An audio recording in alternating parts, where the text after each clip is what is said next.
Mais je fais une chose, oubliant ce qui est en arrière et me portant vers ce qui est en avant, je cours vers le but pour remporter le prix de la vocation céleste de Dieu en Jésus-Christ. En cette fin d'année, c'est souvent un petit peu le temps où on fait une sorte de balayage du regard sur tout ce qu'on a pu vivre tout au long de l'année. Et ce regard, en plus d'être une sorte de bilan, va aussi peut-être motiver certains et certaines et certains, à peut-être prendre des décisions pour changer certaines choses qui voudraient être différentes pour l'année qui vient. Le passage qu'on vient de lire là, ça pourrait ressembler, je me suis dit, ça pourrait ressembler à une prière de fin d'année. Mais peut-être qu'avant ça, il faudrait, pour ceux qui connaissent pas Paul, juste dire brièvement qui était ce Paul, cet apôtre de Jésus-Christ qui a écrit ce passage. Paul, c'était un citoyen romain de naissance, qui était juif et pharisien. C'était quelqu'un de très intelligent, très cultivé. Il était vraisemblablement incollable sur tout ce qui était de la loi, de tout ce qui était des rites, des ordonnances à respecter en tant que juif. Mais Paul, il a deux parties de vie. La première partie de sa vie, c'est un peu ce que je viens de dire, mais en plus de ça, dans cette première partie de sa vie, il était animé par un zèle pour défendre ce qu'il pensait être juste, et du coup, il combattait les chrétiens, ceux qui croyaient en Jésus-Christ, parce que lui n'avait pas reconnu Jésus comme étant le Messie. Et alors qu'il est dans cette mouvance, Jésus va l'arrêter sur le chemin de Damas, et cette rencontre avec Jésus va complètement transformer sa vie, son être intérieur, mais aussi le zèle qui l'animait, qui va devenir un zèle rempli d'amour et de grâce. Et il ne va plus combattre les chrétiens, mais il va devenir lui-même ce chrétien. Il va propager l'évangile, il va faire naître des églises, il va enseigner. Et c'est ce Paul-là qui écrit ce texte que nous avons lu ce matin. Alors qu'est-ce qu'on voit là? D'abord, on voit que quand Paul dit ça, quand il écrit ça, il écrit avec beaucoup d'humilité. Quelque part, il ne veut pas que ce que les gens peuvent savoir de lui comme étant cet érudit, cet homme intelligent, cet homme cultivé. Il ne veut pas que les gens, les lecteurs, s'attachent à cet aspect-là de son personnage, mais s'attachent à ce qu'il est devenu par Jésus. Et il dit, ce n'est pas que j'ai déjà remporté le prix ou que j'ai atteint la perfection. Et là, il faut lire un peu tout ce qui précède pour comprendre pourquoi il dit ça. Les versets précédents, les versets de ce chapitre, les versets 3 et 4, Paul nous fait quelque part un petit peu l'étalage de tout ce qu'il était, un peu son curriculum vitae. Et il dit, ce n'est pas que j'ai déjà remporté le prix ou que j'ai déjà atteint la perfection. Il veut vraiment qu'à travers ça, on se détache de ce qu'il est dans cette dimension humaine et intellectuelle. Et il veut qu'on se fixe vraiment sur cet aspect de transformation qu'il a vécu par Jésus. Finalement, aucun d'entre nous ne pourrait dire, et je pense que là c'est une invitation aussi, à chacun d'entre nous, dans ce que nous sommes, là où nous en sommes dans notre marche, est-ce ce que l'on représente aussi peut-être parfois pour ceux qui sont plus faibles dans la foi ou plus, on va dire, plus bébés dans la foi, ceux qui ne connaissent pas encore tout? Est-ce que nous, on peut aussi leur dire, ce n'est pas que j'ai déjà remporté le prix ou que j'ai atteint la perfection? Et je pense qu'aucun d'entre nous en cette fin d'année, enfin je sais pas, mais en tout cas moi non, ne peut dire, j'ai atteint le prix, ça on est tous d'accord, mais ne peut pas dire non plus, j'ai atteint la perfection. Et s'il y en a un qui peut dire ça, alors je lui laisse tout de suite le micro. Aucun d'entre nous en cette fin d'année ne peut dire une chose pareille. Mais ce qui est intéressant, c'est qu'en même temps que Paul dit ça, en même temps qu'il est honnête dans ce qu'il dit, il exprime aussi une certaine insatisfaction. Paul dit, je n'ai pas atteint le prix, je n'ai pas atteint la perfection, mais je cours vers le but. Et là, quand il dit « je cours pour tâcher de le saisir, puisque moi aussi j'ai été saisi par le Christ », ce qui est essentiel ici, ce n'est pas tant de retenir le fait que Paul n'a pas atteint le prix, ou ce qui n'est pas à retenir pour nous aujourd'hui, ce n'est peut-être pas le fait que nous n'avons pas atteint le prix, le but, la perfection, mais ce qui est essentiel, c'est de savoir, est-ce que je suis encore en train de courir? Est-ce que j'ai cessé de courir? Est-ce que je me suis interrompue dans ma marche? Mais pour courir, et ça en général ce sont les athlètes, et là Paul il parle bien des athlètes, c'est bien de ça qu'il fait avec ça qu'il fait une comparaison. Mais pour courir, il faut se mettre sur une ligne de départ, il faut s'engager dans une course. Et vous savez, Paul, il court depuis longtemps. Mais pendant longtemps, il a couru la mauvaise course. Il s'était placé sur le mauvais stade, dans la mauvaise ligne. Mais maintenant, Paul, il est sur la bonne ligne. Il est dans la bonne course. Il est dans cette course céleste que beaucoup d'entre nous ont commencé à prendre, que certains courent déjà depuis longtemps. Et la question, c'est est-ce que tout au long de cette année 2018, nous avons couru la bonne course? À un moment donné de sa vie, Paul s'est rendu compte qu'il ne courait pas la bonne course. Et nous, il nous faut aussi nous poser cette question pour l'année qui s'est écoulée, pour que dans cette année qui vient, si je n'étais pas sur la bonne course, que je m'y remette de manière urgente. Est-ce que j'ai couru la bonne course en 2018? Laquelle est-ce que j'ai couru? Parce que ce n'est même pas tant est-ce que j'ai couru, mais vraiment quelle course j'ai couru. Et ici, Paul dit, moi aussi j'ai été saisi par le Christ. Et je crois qu'on est tous, pratiquement tous ici ce matin, présents en ayant un jour vécu cette expérience d'avoir été saisis par Jésus. Nous avons été saisis par Jésus.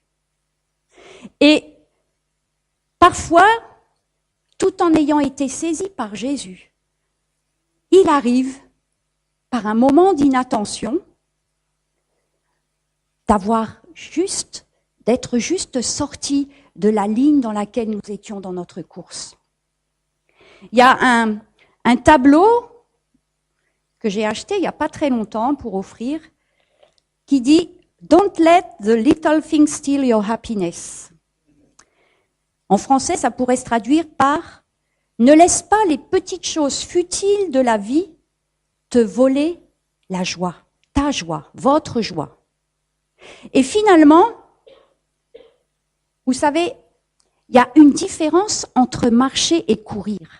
Et cette différence, elle se fait dans ce que nous percevons lorsque nous marchons et ce que nous percevons lorsque nous courons.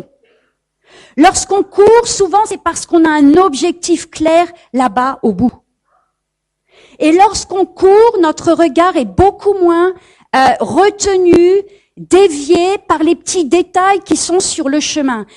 Quand je marchais avec Carla parfois, Carla, quand vous marchez avec elle, vous faites une randonnée avec elle, ça peut durer 3 fois plus de temps que la normale. Parce que quand Carla marchait, elle s'arrêtait à tout ce qu'elle voyait. Elle était passionnée par tous les petits cailloux. Et j'aime autant vous dire que des cailloux, il y en a plein sur les chemins. Et quand on arrivait chez elle, ses poches étaient pleines de cailloux. Et chez elle, il y avait des cailloux partout, parce qu'elle les collectionnait. Carla s'arrêtait à tout ce qu'elle pouvait voir, les petits bouts de bois, les petites feuilles, les petites fleurs. Et parfois, lorsque nous marchons, nous nous arrêtons sur des petites choses futiles de la vie qui viennent nous voler notre joie, qui viennent saper l'objectif que nous nous étions fixés et que nous voulions atteindre.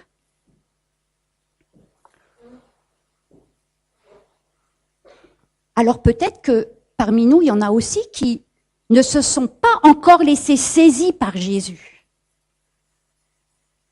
Certains, oui, certains sont en cours, et d'autres peut-être ne se sont pas encore laissés saisir par Jésus. Mais j'aimerais ce matin, avec tous ceux qui se sont laissés déjà saisir par Jésus, vous encourager à vous mettre sur cette ligne de départ de la course céleste. Et quand vous allez vous mettre sur cette ligne de départ, vous allez voir une croix. Une croix, cette croix sur laquelle Jésus est monté pour vous, pour moi. Et à cause de cela, pour que nous ayons tous juste une espérance, l'espérance de voir une vie qui va être une vie changée et transformée, mais aussi l'espérance de ce pourquoi Paul court et ce pourquoi nous courons tous, qui est la vie éternelle. Est-ce que vous êtes convaincus que c'est ça l'objectif de votre course? Amen. Mais comme Paul, on voudrait vous dire que nous, qui avons saisi Jésus et qui nous sommes engagés dans cette course, nous n'avons pas non plus atteint le prix. Et nous n'avons pas non plus encore atteint la perfection. Même pas votre pasteur. Et élastique. Mais on s'est engagé dans cette course. Et chaque jour où nous courons, nous ramène, nous approche, nous amène plus près de Jésus. Et nous amène toujours davantage vers cet objectif de la vie éternelle. Je ne pense pas l'avoir saisi, mais je fais une chose. Ça, c'est ce que Paul dit. Oubliant ce qui est en arrière et me portant vers ce qui est en avant, je cours vers le but pour remporter le prix de la vocation céleste. Paul dit, je me porte en avant. Et là, quand il dit ça, en fait, il est en train de juste de donner un descriptif de tous les coureurs qui courent. Les coureurs, quand ils courent pas comme ça. Jamais vous verrez un coureur qui se braque vers l'arrière. Le coureur se porte toujours vers l'avant. Et ce n'est pas non plus, Paul n'est pas en train de dire non plus que c'est juste une posture physique que nous devons avoir. Et on le comprend par le petit mot qu'il utilise et qui est mais, oubliant ce qui est en arrière et me portant vers ce qui est en avant. Ce mais, c'est ce qui va conditionner toute la réussite de cette course. Paul dit, je fais une chose. Parfois, on teste plein de choses. Mais Paul dit, je fais une et une seule chose. Et c'est celle-là qui est l'essentiel. Cette chose que je fais, c'est que d'abord, j'oublie ce qui est. Vous dormez. La chose qu'il fait, c'est qu'il oublie ce qui est en arrière. On peut s'étonner que Paul dise ça, parce que quand vous lisez le chapitre 3 de Philippiens, Paul, il est loin d'avoir oublié ce qui était en arrière. Il explique tout ce qu'il a fait, les bonnes et les mauvaises choses d'ailleurs. Il parle de tout. Alors pourquoi est-ce qu'il dit qu'il faut oublier ce qui est en arrière si lui-même n'a pas oublié ce qui est en arrière? Parce que Paul, lorsqu'il dit « j'oublie ce qui est en arrière », il dit « je me détache de ce qui est en arrière et qui n'a pas été bon pour moi ». Il ne dit pas, il ne fait pas un appel à ce que tous les chrétiens deviennent amnésiques. C'est pas ça qu'il dit. Il invite simplement à se détacher de tout ce qui est en arrière, parce que Paul sait très bien qu'aucun d'entre nous ne peut oublier les événements du passé. Qu'ils soient bons ou qu'ils soient mauvais, on ne peut pas les oublier. Mais Paul sait que par le miracle de Dieu, ce passé peut devenir toujours bien là, mais ne plus avoir de conséquences sur mon présent. Et c'est de cela que Paul parle. Et Paul, quelque part là, on peut se sentir interpellé par tout ce que nous avons pu vivre en 2018 ou même encore les années précédentes. Et Paul nous dit, oublie ce qui est en arrière de cette année 2018. Détache-toi de ce qui a été pour toi souffrance. Et vous savez, dans la vie, tout au long d'une année, on peut avoir subi des injustices et on peut avoir provoqué des injustices. Et dans les deux cas, Paul nous invite à nous détacher de ces situations-là, quelles qu'elles soient, que nous ayons subies ou que nous ayons fait subir.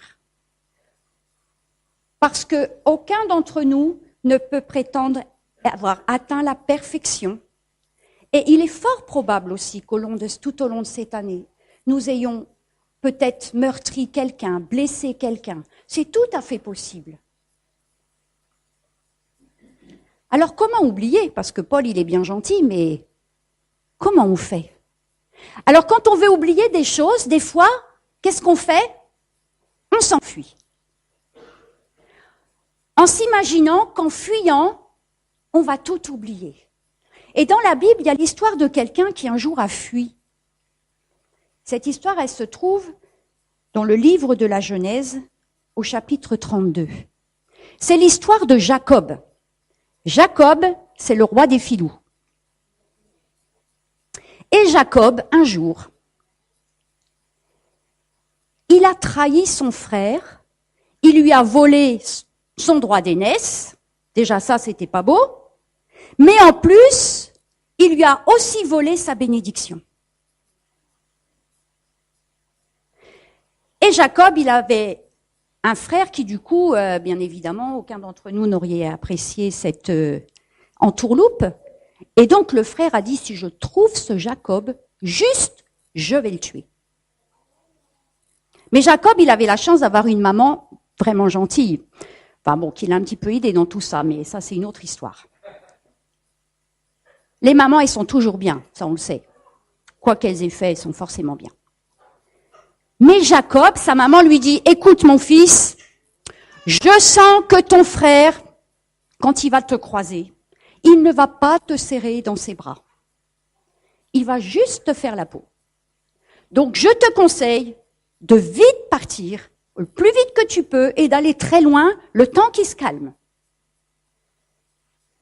Alors Jacob, il a obéi à sa mère, parce que quand même, il avait envie quand même de pas perdre sa vie. Ça aurait été dommage d'avoir volé le droit d'aînesse et la bénédiction, et puis voilà, de pas en profiter.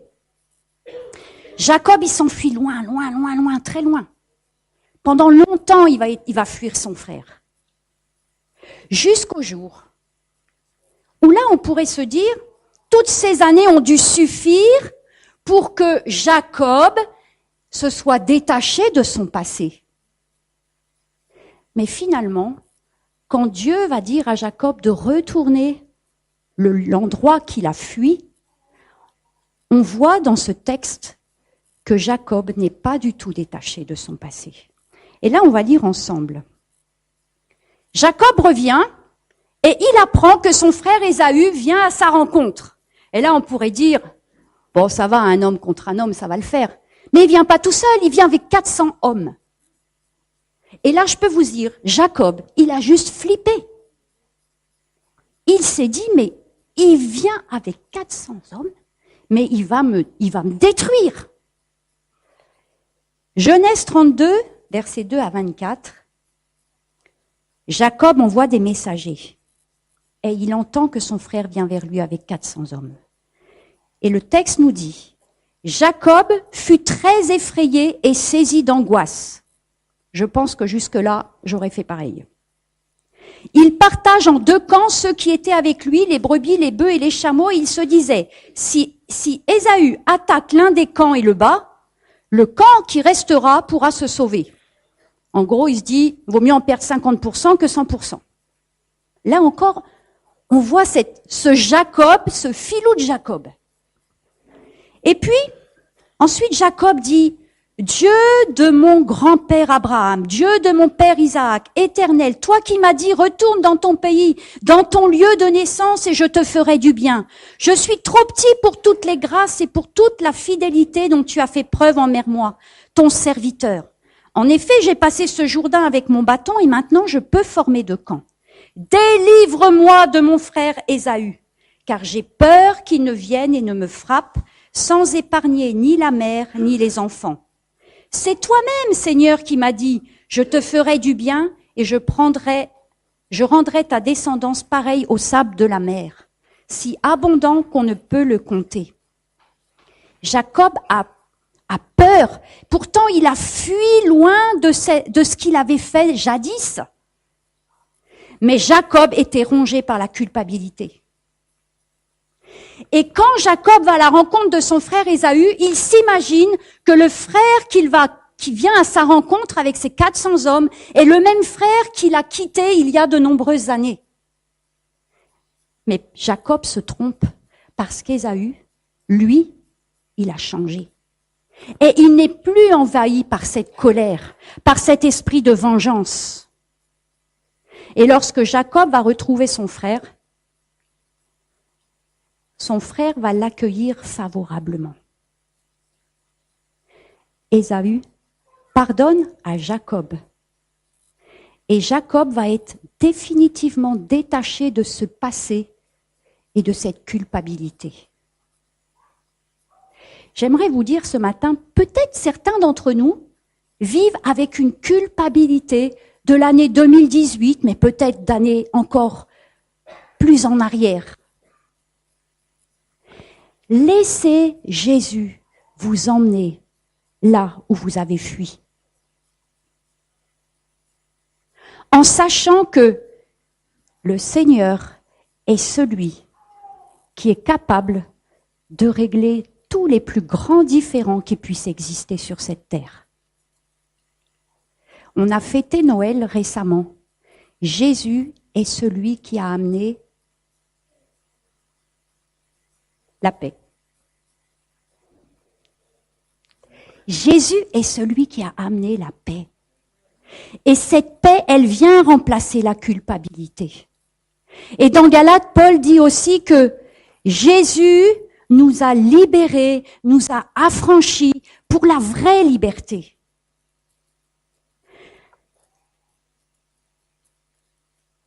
Jacob va se détacher de son passé. Mais il y a aussi un autre homme dans la Bible, et c'est le dernier exemple que je prendrai, que nous connaissons tous très bien, et qui, lui, il n'a pas fui, mais il a été transporté très loin par la faute de ses frères.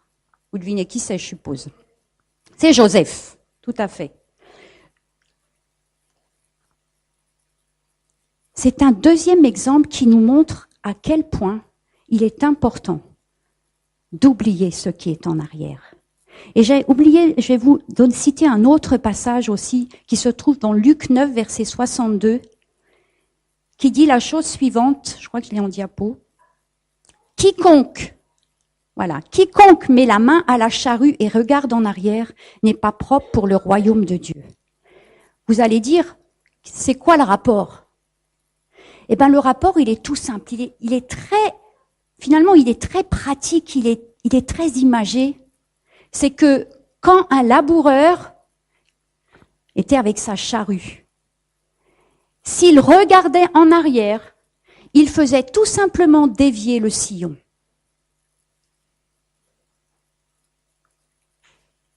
Si je ne me détache pas de ce qui est en arrière, ça veut dire que je continue de regarder ce qui est en arrière.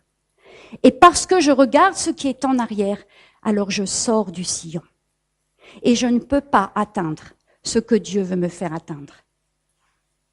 Jacob, quand il retrouve son frère, toutes les bénédictions que Dieu lui a promis qu'il aurait vont commencer à se réaliser. Il revient dans le bon sillon.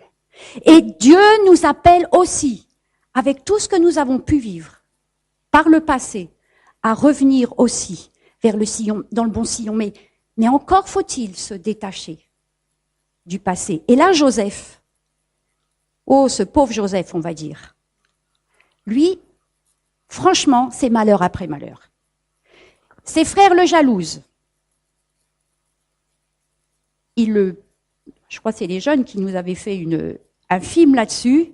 Ils le chopent dans un coin. Ils le jettent dans un trou. Ils le vendent à des marchands d'esclaves qui vont l'emmener en Égypte.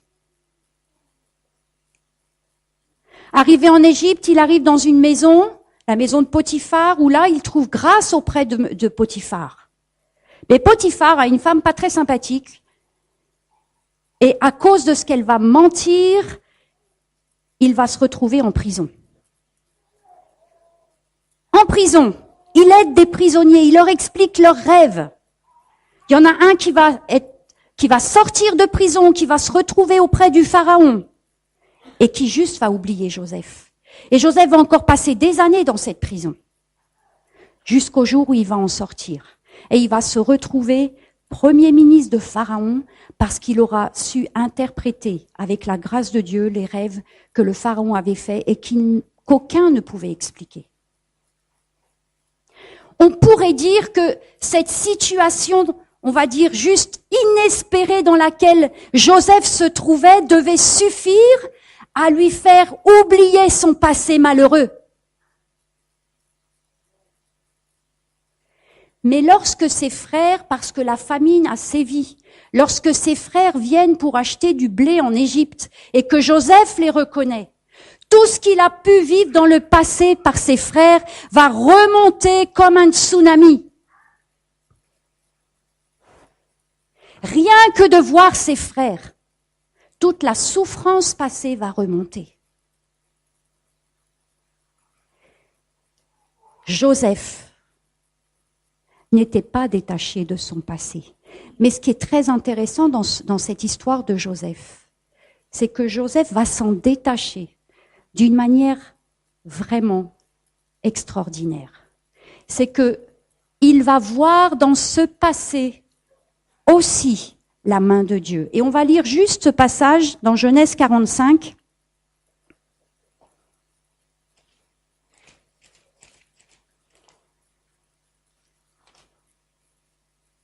Genèse 45, verset 4.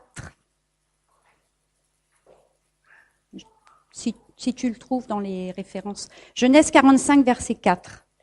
Joseph dit à ses frères, « Approchez-vous de moi. » Et ils s'approchèrent. Et il dit, « Je suis Joseph, votre frère, que vous avez vendu pour être mené en Égypte. Maintenant, ne vous affligez pas. Et ne soyez pas fâchés de m'avoir vendu pour être conduit ici, car c'est pour vous sauver la vie que Dieu m'a envoyé devant vous. » Voilà 2 ans que la famine est dans le pays et cependant 5 années encore, il n'y en aura ni labour ni moisson. Dieu m'a envoyé devant vous pour vous faire subsister dans le pays et pour vous faire vivre par une grande délivrance. Ce n'est donc pas vous qui m'avez envoyé ici, mais c'est Dieu. Ils l'ont tabassé, ils l'ont vendu, ils lui ont fait vivre une vie de misère et il leur dit, ce n'est pas vous qui m'avez envoyé ici, c'est Dieu.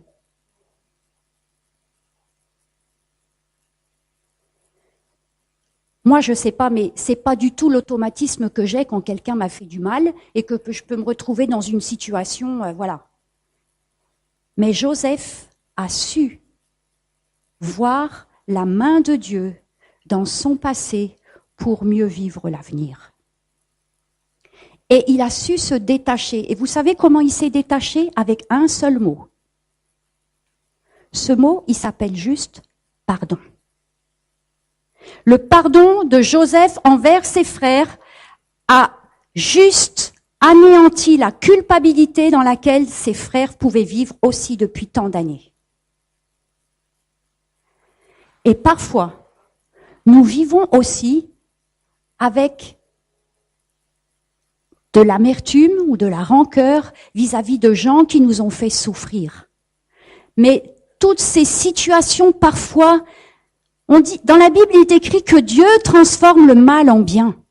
Et je peux vous dire, J'en suis convaincue. Dieu transforme le mal en bien. Bien sûr, quand on est dedans, on a un petit peu de peine à se dire que Dieu va transformer ce mal en bien. Mais Dieu transforme le mal en bien. Et parfois, c'est juste la souffrance dans laquelle nous sommes qui nous amène jusqu'à Jésus.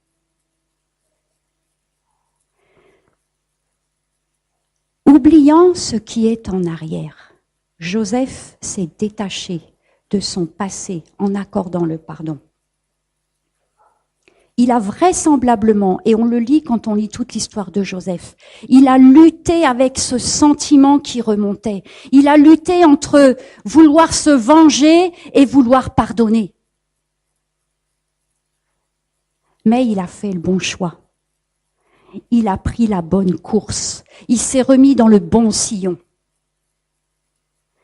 De la même manière que nous sommes tous invités aussi, chacun d'entre nous, à revenir dans le bon sillon, si peut-être des expériences de 2018, ou peut-être encore plus antérieures, nous ont fait dévier du sillon que nous avions pris au départ.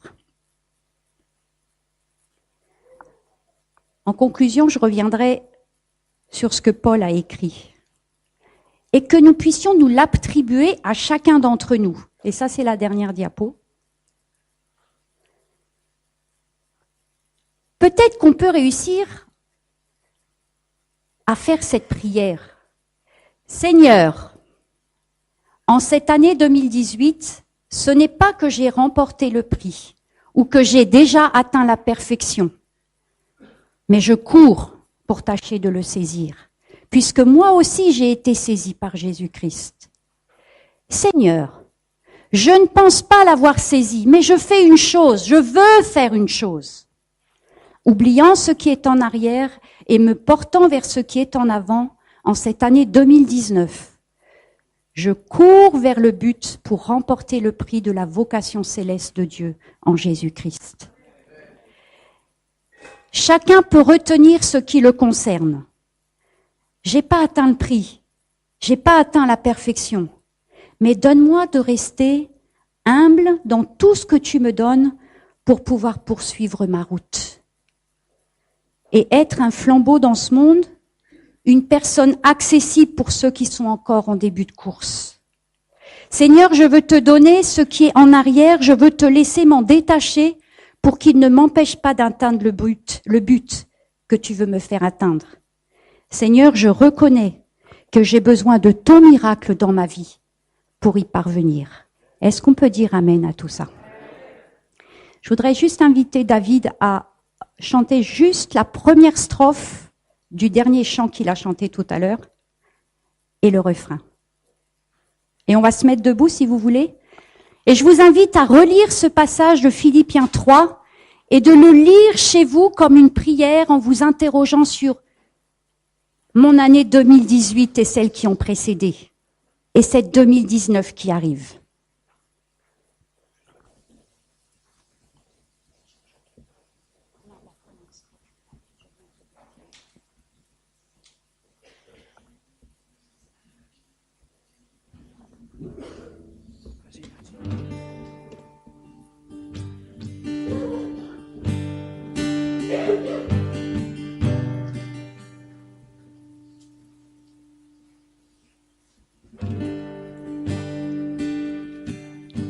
Je viens t'offrir, Seigneur,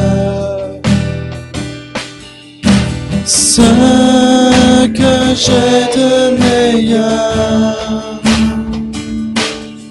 Je viens t'offrir ma vie.